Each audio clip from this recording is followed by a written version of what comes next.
J'ai eu la chance de faire partie des élèves du Haras du Pin, à l'époque de sa splendeur, où par promotion on était 6 par année sur 120 candidatures, quoi. Donc bon, voilà, suite aux tests d'entrée, sélection et tout ce qui en s'ensuit, j'ai réussi à rentrer à cette école. J'ai fait 3 ans et puis aujourd'hui je suis toujours là, quoi.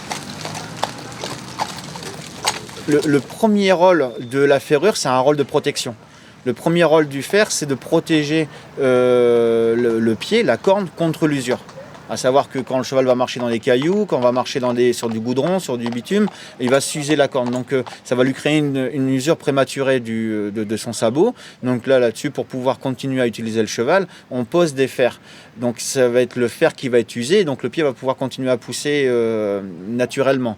Ensuite, on s'est rendu compte que la manière dont on allait tailler les pieds, la manière dont on allait poser le fer sous le pied et le modèle de fer qu'on allait mettre sous le pied avait des conséquences sur les articulations, sur les tendons et surtout des conséquences positives et bénéfiques sur des pathologies que le cheval pouvait rencontrer. Donc là-dessus, on s'est très rapidement orienté vers le maréchal soigneur. Le maréchal qui va aider le vétérinaire ou qui va aider le cheval et qui va aider le cavalier ou le meneur à la performance, quoi.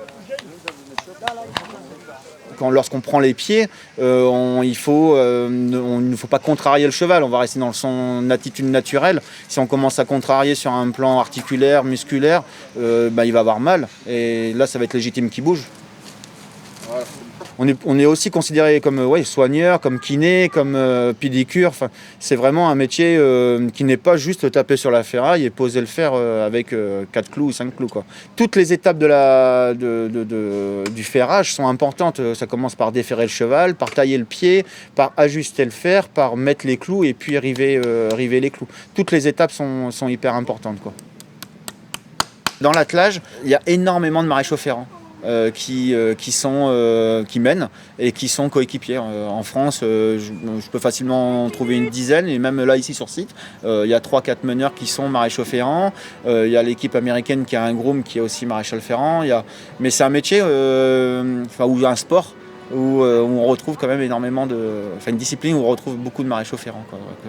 Donc c'est assez sympa. Et puis en même temps, ça permet de voir ce qui se fait aussi à l'étranger, de la manière dont ils vont ferrer, de la manière dont ils vont adapter la ferrure par rapport à cette discipline, quoi. La maréchalerie, ça ment pas. Le cheval ressent énormément nos émotions, ressent énormément notre état d'esprit. Si on arrive, par exemple, énervé ou contrarié, ou si on est à fleur de peau, on va avoir des gestes et des réactions qui ne seront pas naturelles pour le cheval. Un cheval est un animal sauvage, à l'instinct grégaire, et si on ne le respecte pas, le cheval nous le fait comprendre tout de suite. Et heureusement pour lui et malheureusement pour nous, il est beaucoup plus fort que nous. Et après, si on commence à avoir un rapport de force avec le cheval, on est dans le mauvais chemin, quoi. C'est pas du tout juste.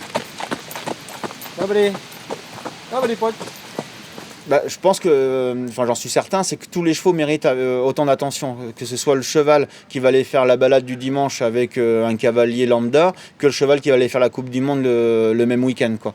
Le cavalier qui fait la Coupe du Monde le week-end met autant d'espoir que le cavalier qui va aller faire sa balade.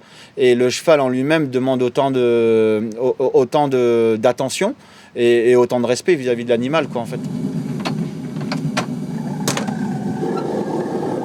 Le but du jeu, c'est de faire du sur-mesure, quoi. C'est vraiment d'adapter le mieux possible le fer à chaque pied. Une personne qui va sortir la boîte du fer va la poser directement sur le pied du cheval. C'est pas possible, parce que c'est une ferrure, un fer à une forme standard. C'est obligatoire de l'adapter et de le mettre au mieux pour le cheval, quoi.